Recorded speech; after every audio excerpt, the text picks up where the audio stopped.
NP Singh stage पर आई और मुस्कुराते हुए कहा, बहुत अच्छा प्रश्न किया तुमने गर्वित।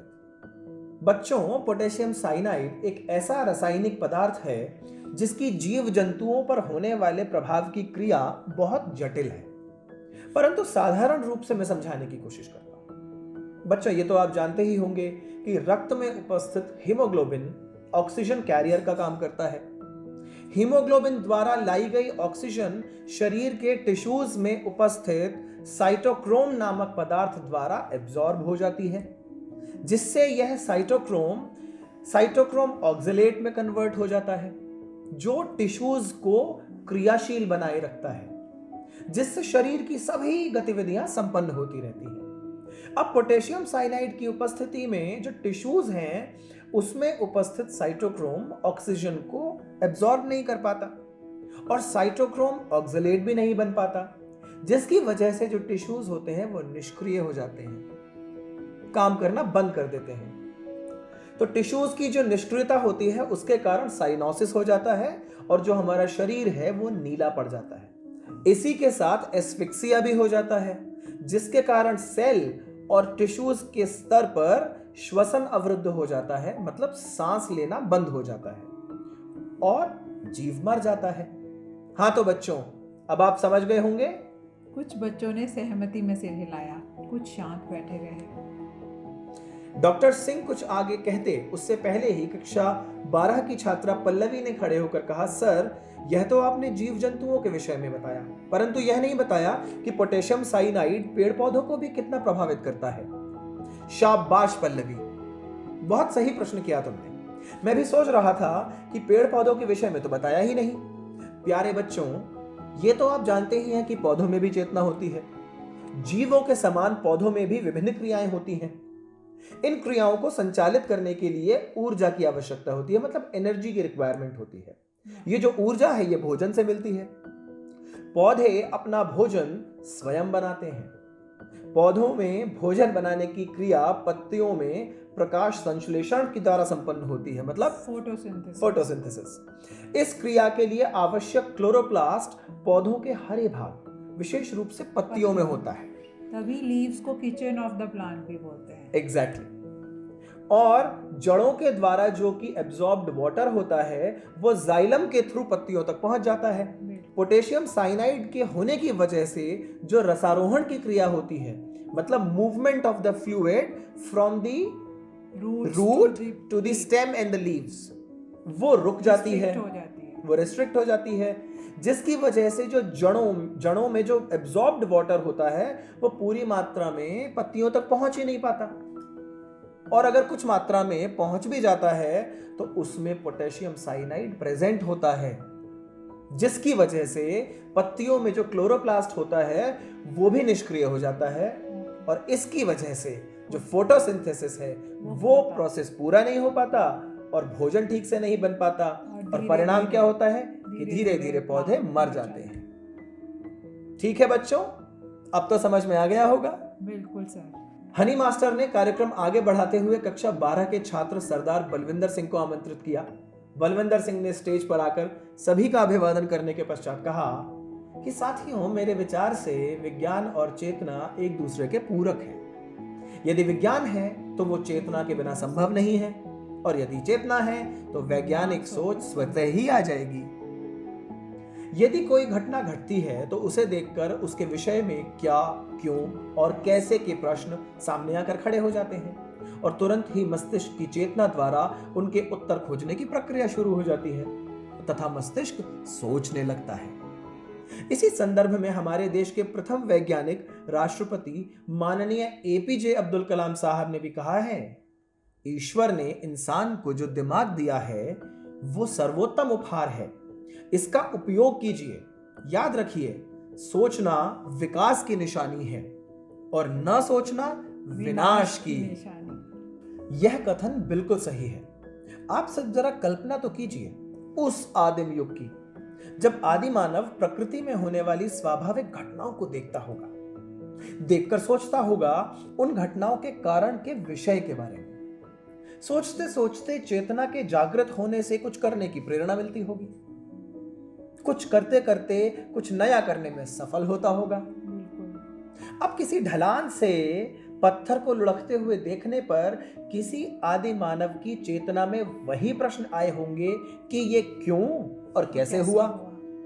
कुछ पत्थर के टुकड़े लुढ़काकर भी देखे होंगे और साथ ही साथ सोचने की क्रिया भी जरूर की होगी और सोचते सोचते गोल पहिए को बनाने की दिशा मिली होगी और अंत में गाड़ी बनाने में सफल भी हुआ होगा। उस समय गाड़ी का बनाना भी तो वैज्ञानिक आविष्कार था।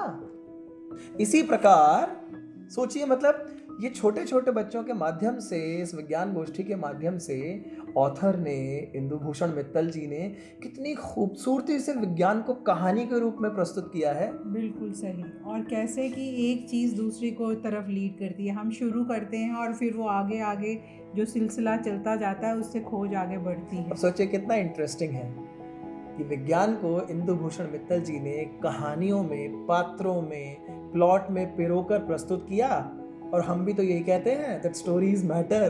Yeah, and integrating subject through stories. So this is how we can exactly do. इसी प्रकार पेड़ से नीचे गिरते फल को देखकर यह सोचना कि फल ऊपर को क्यों नहीं गया, नीचे को क्यों नहीं आया, गुरुत्वाकर्षण की खोज का कारण बना। Gravitational force. आकाश में उड़ते पक्षियों को देखकर मानव के आकाश में विचरण करने की जिज्ञासा के कारण हवाई जहाज का आविष्कार हो गया और आकाश में चमकते चांद और सूरज को देखकर आज के मानव ने वहां पर जाने की परिकल्पना भी कर डाली।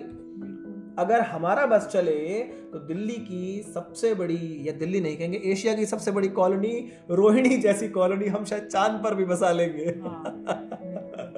इंसान का बस चले तो। इस दिशा में सोचने और लगातार कार्य करने का परिणाम ही तो है कि आज मानव चांद पर कॉलोनी बनाकर वहां रहने की कोशिश में लगा हुआ है। और मार्स पर तो लोग ऑलरेडी शायद बुकिंग शुरू करने की सोच रहे हैं। देख लीजिएगा, हमसे यूं ही जुड़े रहेंगे तो वहां पर एक प्लॉट खरीदने का मोटिवेशन आपको भी बना रहेगा।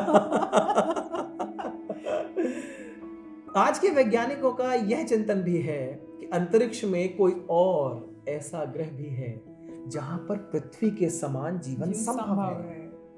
इस दिशा में निरंतर कार्य किया जा रहा है। एक दिन अवश्य ही ऐसा आएगा जब हम एक एपिसोड रिकॉर्ड करके चांद से आपको भेजेंगे, सीधा टेलीकास्ट चांद से। अपनी सैटेलाइट्स तैयार रखिएगा। अंत में मैं यही कहना चाहता हूं कि देखना, सोचना और कार्य करना वैज्ञानिक चेतना के जागृत होने की प्रक्रिया है। इसी प्रक्रिया का परिणाम है कि आज मानव विज्ञान के क्षेत्र में नई नई उपलब्धियां प्राप्त कर रहा है। बस बलविंदर ने धन्यवाद किया और सारे बच्चों में एक उत्साह दौड़ गया। इसके पश्चात डॉक्टर एनपी सिंह ने प्रबंध तंत्र के सदस्य चौधरी ईशान तोमर को बच्चों को आशीर्वाद प्रदान करने हेतु आमंत्रित किया।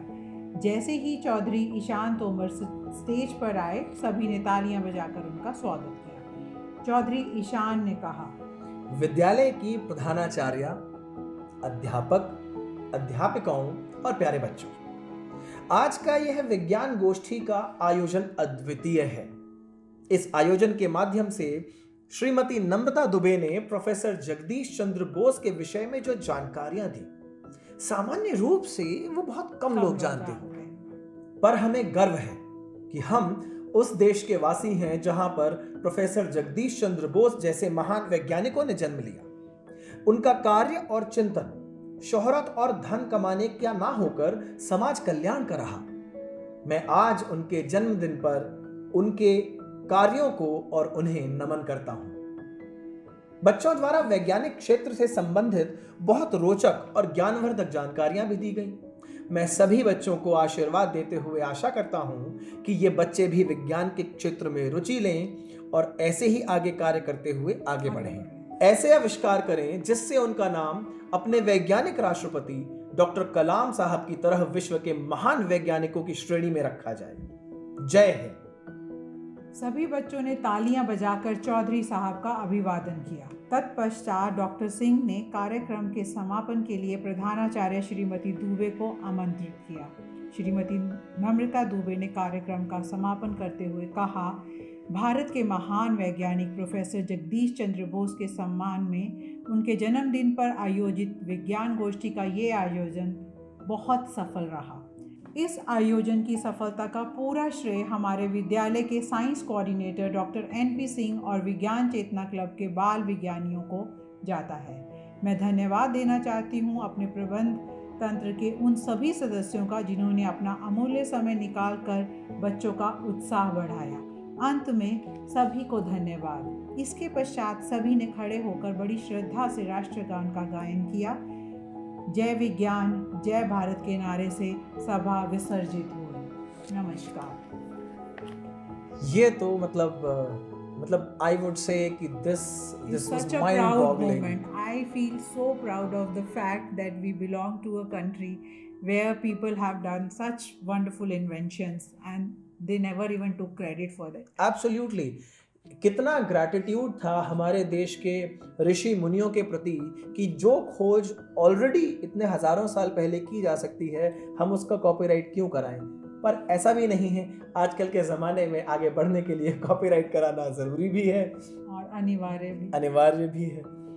तो इस पूरे चैप्टर में जो एक मोटी मोटी बात हमें समझ में आती है वो ये कि हमें स्कूल्स में बच्चों को प्रेरित करना चाहिए इस बात के लिए कि वो हमारे वैज्ञानिकों के विषय में, गणितज्ञों के विषय में, हमारे समाज में बदलाव लाने वाले समाज सुधारकों के विषय में और भी उन सभी व्यक्तियों के बारे में जिन्होंने कहीं ना कहीं अपने समाज, देश और दुनिया के प्रति अपना कर्तव्य निभाया है और कुछ बदलाव लाने की, सकारात्मक बदलाव लाने की कोशिश की है।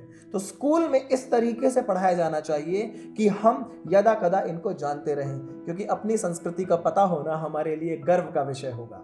बिल्कुल, मैं जो ये बार बार सब्जेक्ट स्टोरीज इंटीग्रेट करने के लिए कहती हूँ तो वो यही एक तरीका है कि हम अगर रोज़, आज क्या स्पेशल डे है, लेट्स से आज JC चंद्र बोस जी का जन्मदिन है, अगर हम कक्षा में 5 मिनट भी उनके ऊपर देंगे कि उनकी क्या ऐसी अचीवमेंट थी, तो ऐसे करके 365 दिन में हम कितने ही महान वैज्ञानिकों और बाकी जितने भी लोगों ने अपने अपने क्षेत्र में महान कार्य किए हैं उनके बारे में बच्चों के साथ बातचीत कर सकते हैं। तो अब हमारी और आपकी जिम्मेदारी भी बढ़ जाती है कि हम ऐसी और इस तरह की स्टोरीज लेके आएं ताकि हम अपने शिक्षा तंत्र की नींव को और मजबूत कर पाएं। तो फिर मिलेंगे अगले एपिसोड में, तब तक के लिए लेकिन बाय के साथ आप स्टोरीज मैटर सब्सक्राइब करना ना भूलें, इस वीडियो को लाइक करना ना भूलें और आप जितना कमेंट करेंगे हम उतना ही मोटिवेट होंगे नई स्टोरीज लेकर आने के लिए, क्योंकि स्टोरीज मैटर।